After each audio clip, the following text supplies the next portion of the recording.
সকাল সকাল জিম শেষে আড়তের উদ্দেশ্যে রওনা দিলাম। আজকে মিষ্টি আলু কিনবো। আমার মিষ্টি আলু শেষ হয়ে গিয়েছে। আপনারা জানেন মিষ্টি আলুর সিজন চলতেছে, সো এই আড়তে পাইনি। সামনে আড়ত থেকে মিষ্টি আলু কিনবো।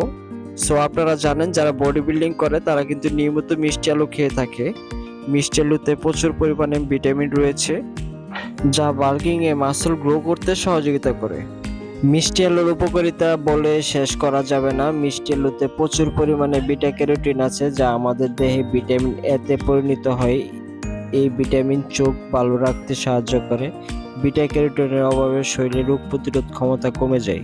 মিষ্টি আলুতে ফাইবার এবং অ্যান্টিঅক্সিডেন্ট রয়েছে, যা অন্ত্রের ভালো ব্যাকটেরিয়া বৃদ্ধিতে সহায়তা করে। গর্ভবতী মায়ের জন্য মিষ্টি আলু খুবই উপকারী এবং প্রচুর পরিমাণে পটাশিয়াম রয়েছে মিষ্টি আলুতে। পটাশিয়াম হার্টের রোগ থেকে দূরে রাখে, পাশাপাশি মাংসপেশির যত্ন নেয়। মিষ্টি আলুতে থাকা ফাইবার ব্লাড সুগার ও কোলেস্টেরল কমাতে সাহায্য করে। মিষ্টি আলুতে ক্যারোটিনের মতো অ্যান্টিঅক্সিডেন্ট থাকায় পেট, কিডনি এবং স্তন ক্যান্সারের ঝুঁকি পর্যন্ত কমায়। এবং ত্বক ও চুল ভালো রাখতে চাইলে নিয়মিত মিষ্টি আলু খান। সো যারা নিয়মিত ব্যায়াম করে, বডি বিল্ডিং করে, তারা নিয়মিত মিষ্টি আলু খেয়ে থাকে।